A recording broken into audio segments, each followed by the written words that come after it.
The room was adorned with lilies and roses, a fusion of white and soft pastels, creating an ethereal ambience that seemed straight out of a fairy tale.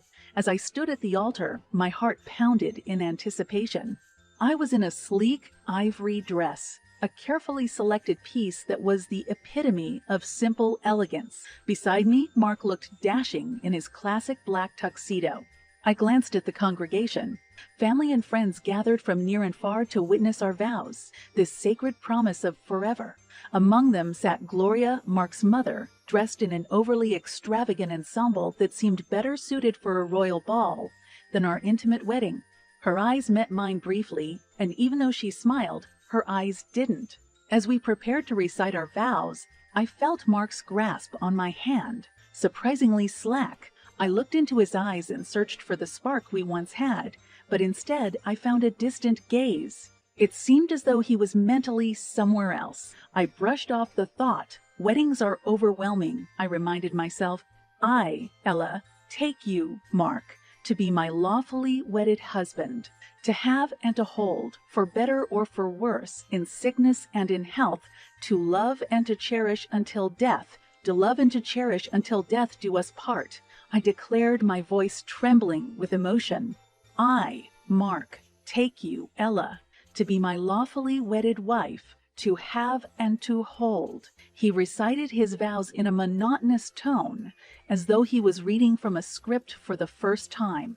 I felt a twinge of disappointment but silenced thought. Perhaps he was just nervous. The priest pronounced us husband and wife, and we shared a lukewarm kiss.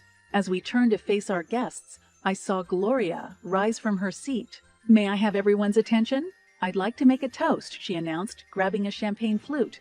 "I've always wanted the best for my Mark. It's a mother's duty, you know. Ella, you're a brave choice, but love is blind, as they say." She chuckled, raising her glass. "To the newlyweds." I smiled, though it felt more like a grimace. Beside me, Mark raised his glass and took a sip, almost mechanically. There was no wink, no reassuring touch, no words of love whispered in my ear. It was as if I was sharing this crucial moment of my life with a stranger. After her toast, Gloria approached us. "Oh, Ella dear, that was a cute little ceremony, but wouldn't you agree that lilacs would have been a better choice for the theme? Roses are so overdone, don't you think?" Before I could respond, Mark shrugged and mumbled, "Mom has a point, Ella, but whatever, it's done now." I was stunned. It was our wedding day, a day meant to celebrate our love and unity. Yet here I was, getting unsolicited advice from my new mother-in-law while my husband stood there, endorsing her jabs. This was the first chapter of our married life.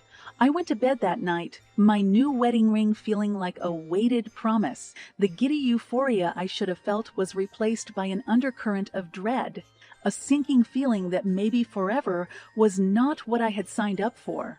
But at that moment, I had no idea just how much that promise would unravel, nor the depths to which I would plunge before surfacing again. This was only the beginning, and I had yet to find out that the real story was far removed from the fairy tale I had imagined. Mark and I had been married for a few months, and we moved into my house shortly after our honeymoon. It was a spacious, modern home in a quiet neighborhood, one I had purchased with my earnings as a senior manager in a successful tech firm. Mark was still figuring things out career-wise, which I initially found endearing. He was a man of many talents, but focus was not one of them. Life was a blend of domestic routines and work responsibilities for me, punctuated by Gloria's intrusive visits. She'd come by, usually unannounced, with her opinions and criticisms as her constant companions. "Ella, darling, when are you planning to have children? A woman isn't complete without motherhood," she'd say, scrutinizing our home as if she was evaluating a property for auction.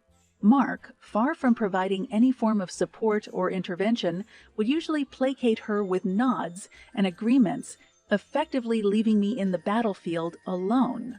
"Ella's already doing a lot, Mom. She's managing her job and our home. A child is a big step," I'd hint, trying to steer the conversation towards more supportive territory and hoping Mark would back me up.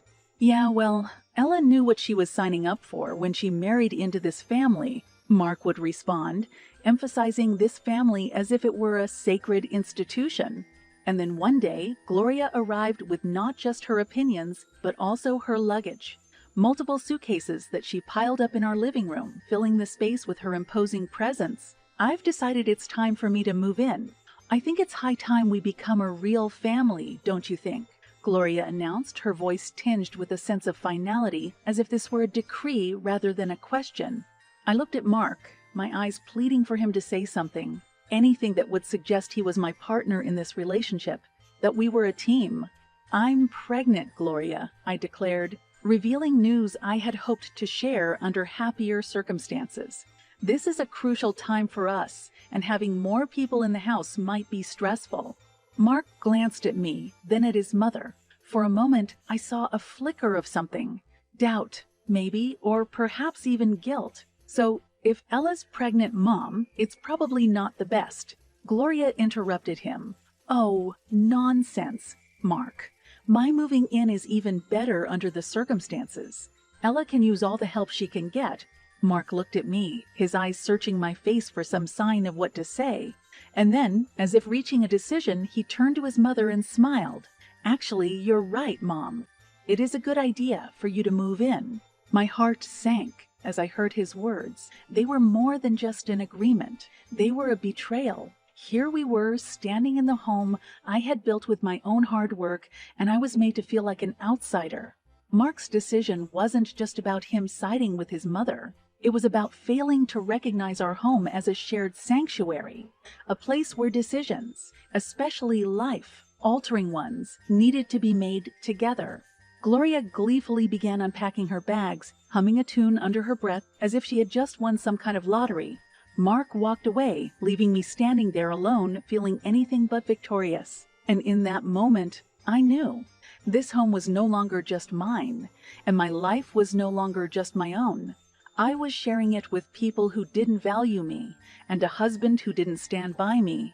And so began my life with my unwanted houseguest, a chapter that would soon escalate into a full-blown nightmare, fueled by decisions made without me and choices that disregarded my existence. It was a new beginning, yes, but not one that promised happiness or even peace. It was a beginning that foreshadowed storms, battles, and eventually a reckoning. By the time my pregnancy reached its second trimester, Gloria had fully embedded herself into the fabric of our household. She redecorated the living room, turned the spare bedroom into her personal sanctuary, and most infuriatingly, she assumed a self-appointed role as the house's moral compass. Meanwhile, my days turned into a blur of work, household chores, and dealing with Gloria's relentless critique. I'd come home from a 12-hour workday to find her lounging on the newly reupholstered sofa, watching daytime television. "Ella, the house is a mess. When was the last time you vacuumed? And goodness, what's that smell coming from the kitchen? Are you even capable of running a home?" She would sneer, her tone laced with derision. "Mom, Ella's pregnant and working full-time. Maybe ease up on the demands, okay?" Mark would sometimes say, but his voice lacked conviction, his words carrying the weight of obligation rather than genuine support. "Well, if you'd contribute more, maybe Ella wouldn't have to work so hard," I'd retort, unable to contain my frustration any longer. Mark's eyes would narrow, a flash of annoyance evident. Well, if someone wouldn't be so controlling about the household finances, maybe I'd have a chance. Such confrontations would usually end with Mark storming off to the sanctuary he now shared with his mother. I'd stand there alone, my stomach tightening around our unborn child. And then, one day, Gloria crossed an unimaginable line. "I have something to tell you both," she began, looking unusually serious. "I borrowed some money recently. It was necessary.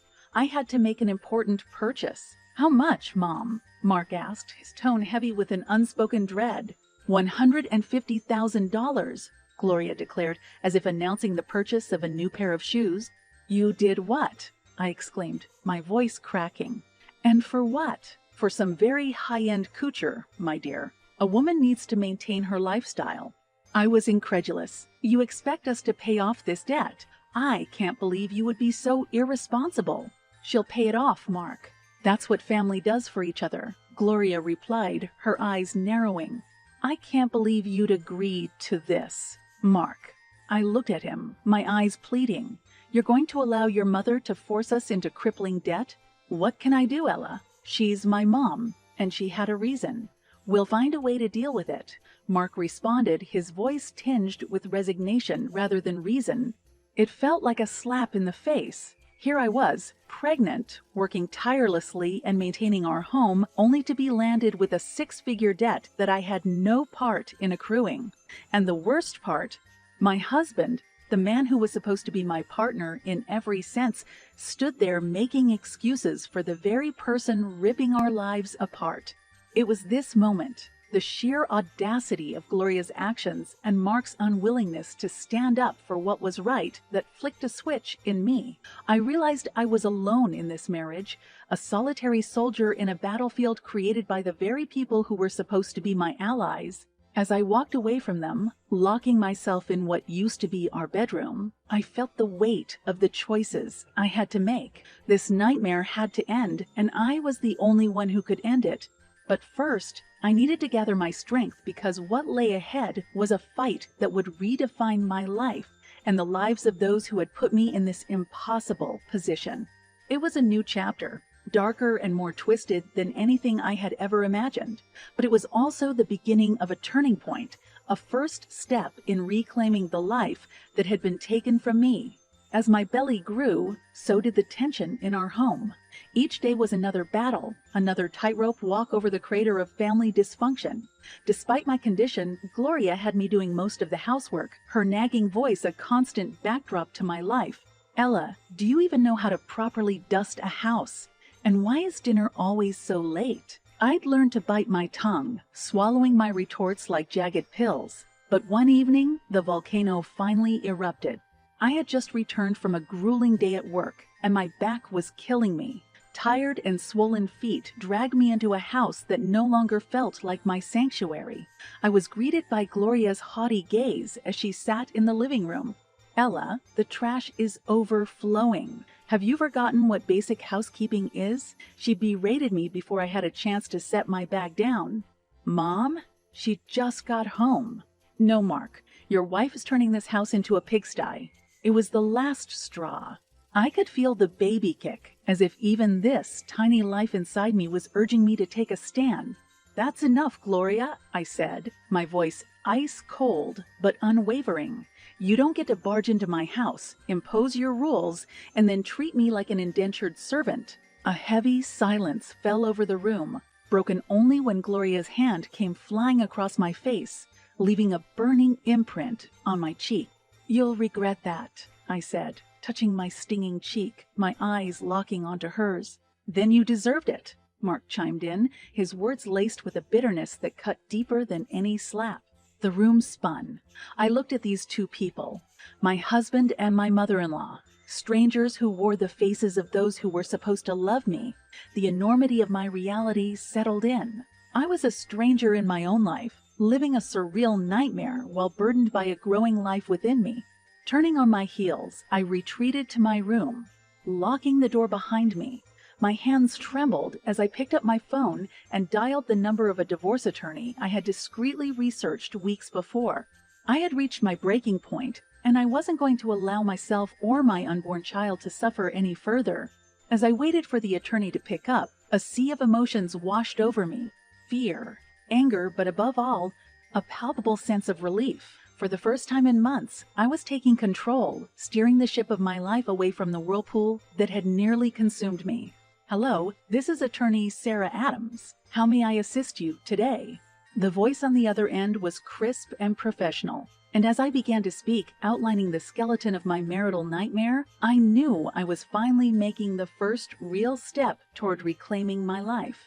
There would be battles ahead, legalities to navigate, and a public airing of private grievances. But for the first time in a long time, I felt hope. Real, tangible hope. And so, with a heart weighed down but resolute, I began the arduous journey of disentangling myself from the toxic web I had been ensnared in. Each word I spoke to the attorney was like cutting a string, severing the ties that bound me to a life of subservience and emotional abuse. As I put down the phone, setting in motion the gears of my liberation, I felt both the burden and promise of the decisions that lay ahead. It was a far cry from the life I had envisioned on my wedding day, but it was a life where I could look myself in the mirror and recognize the woman staring back at me. I knew the road ahead would be fraught with challenges, but come what may, I was ready. For myself, for my unborn child, and for the life I knew we both deserved. The breaking point had come, and it was the wake-up call I had so desperately needed. It was time to turn the page and step into the next chapter, one where I was the author of my own destiny. The weeks following my decision to divorce Mark were a flurry of legal consultations, paperwork, and arduous confrontations. The air in the house had changed, now tinged with the palpable acrimony of pending litigation. Mark's passivity had morphed into a sneer, and Gloria, sensing her empire crumbling, had turned even more malicious. "Ella, you're making a big mistake," Mark warned one evening, a few days before our first court hearing. "You think you'll get a better life without me." "It can't possibly be worse," I retorted, my voice drained of any affection I might have once felt for him. "A better life starts with better choices, and my first better choice is to get you and your mother out of my life." "Ungrateful. That's what you are," Gloria chimed in, her lips curled in disdain. "After all we've done for you, all you've done is turn my life into a nightmare." I cut her off. "And now I'm waking up." The subsequent court hearings were a spectacle. Gloria and Mark had lawyered up, hoping to challenge my claims and hold on to whatever they could, but the facts were hard to ignore. Financial records of Gloria's outrageous spending, evidence of emotional abuse, and a pending police report for the assault. When the judge finally delivered the verdict, it was like a breath of fresh air that I'd been holding in for far too long. Gloria was ordered to pay me a compensation of $300,000. Mark would have to pay alimony, and they were both required to vacate my house within a month. "Do you understand what you've done?" Gloria's voice trembled with rage as we exited the courtroom. "Perfectly," I responded, looking her squarely in the eyes. "I've taken back control. And you, Mark," she turned to her son, "you've lost everything because of her." "I've lost nothing," I said, stepping in before Mark could respond. "You've lost a son because of your actions, and Mark has lost a family because of his choices. It's as simple as that." The 30-day countdown to their eviction was a tense period, but it was also my countdown to liberation. I used the time to secure a restraining order, ensuring my safety and that of my unborn child. A tight-knit circle of friends and colleagues rallied around me, helping me pick up the pieces of my shattered life. My workplace, learning of my circumstances, even offered me additional paid maternity leave to help me reset. On the final day, as I watched Mark and Gloria haul their belongings into a moving van, I felt an indescribable sense of relief wash over me. Mark looked back one last time, his eyes a mixture of regret and defiance. "Goodbye, Ella." "Goodbye, Mark," I said, closing the door behind me and locking it securely. I stepped back into my home, just mine now, and felt the baby kick again, as if sharing my newfound sense of peace. This was just the beginning. There would be challenges ahead, a single motherhood journey, and a life vastly different from what I had once envisioned. But I knew I was strong enough to face it. For the first time in years, I slept peacefully that night, unburdened by the toxic weight of my past. I was free, and it was the most exhilarating feeling in the world. And so I turned the page, ready for whatever the next chapter would bring, fortified by the tough lessons of the past and the sweet promise of the future. And as I looked down at my growing belly, feeling the flutters of the new life within, I knew we were both going to be okay, because the most liberating truth had revealed itself to me. I was the architect of my destiny and the builder of my happiness, and from those ruins a new, stronger life would rise. Months passed like swift, ephemeral clouds. Life without Mark and Gloria was simpler, quieter, yet infinitely more fulfilling. I had given birth to a beautiful baby girl, Sarah, named after the attorney who had guided me through the labyrinth of my liberation. Every giggle, every coo from Sarah felt like a reward, a validation of the arduous path I had chosen. And then one day, a summons arrived. A post-divorce mediation session to revisit some financial matters. I felt my heart lurch, the bitter memories resurfacing. But this time, I would face them as a different person. The meeting room was sterile, filled with the tense air of unresolved business. Mark looked older, tired, the lines on his face deepening since we last met. Gloria was absent, perhaps a small mercy, but her influence was palpable in Mark's stony demeanor. "Ella," he greeted me, his voice tinged with something that sounded like regret. "Mark," I responded coolly, clutching my portfolio of documents. The mediator, a middle-aged man named Jim, quickly briefed us on the agenda. A few remaining joint assets, some tax matters, the house. The session progressed mechanically until Mark cleared his throat. "Ella, I've been thinking," he started hesitantly. "Is there a possibility, a chance for us to reconsider this divorce? For Sarah's sake?" The room seemed to freeze. My eyes narrowed as I assessed his demeanor, searching for sincerity and finding none. "Sarah is better off in a happy single-parent home than in a dysfunctional two-parent one," I stated firmly. "Ella, people make mistakes. I've lost everything. I've paid the price," he stammered, the mask slipping, revealing a man bereft of the life he once took for granted. "You haven't lost everything, Mark. You still have a mother who supports you," I pointed out, knowing too well that Gloria was the puppeteer in this desperate bid for reconciliation. "But I've lost you and my daughter," he said, his voice breaking. "Isn't that punishment enough?" "Mark, the point of life isn't to punish or be punished. It's to learn and grow. You haven't shown that you've learned anything. Instead, you and your mother inflicted pain because you felt entitled to do so." I explained, my voice unwavering. "Is there no room for second chances?" he asked. "Second chances are earned, Mark, not given. And you've done nothing to earn one," I concluded, signing the last document Jim slid in front of me. "As both parties are in agreement, I think we can consider this matter closed," Jim announced, offering a neutral glance to both of us. Mark stood up, a defeated man, his shoulders slumping as he made his way out of the room. Before exiting, he looked back one more time, as if hoping to find a sliver of the life he once knew. "Goodbye, Ella." "Goodbye, Mark," I replied softly, acknowledging the finality of the moment. I exited the room with my head held high, my heels clicking against the marble floor in a rhythm that seemed to echo my newfound freedom. I was going home to Sarah, to a life devoid of manipulation and despair, a life that had room for joy, growth, and genuine love. The reckoning had come and gone, settling the debris of my past into the annals of lessons learned. It was the end of a chapter, yes, but more importantly, it was the beginning of everything else, of life as I chose to live it, surrounded by love that uplifted, not destroyed. And in that sense, the reckoning wasn't an end, but a threshold, a doorway into the promise of a future unburdened by the past. So I stepped out into the sunlight, a single mother, a survivor, and above all, a woman reborn. And as I drove back home, Sarah's innocent face filling my thoughts, I knew we were both headed somewhere beautiful.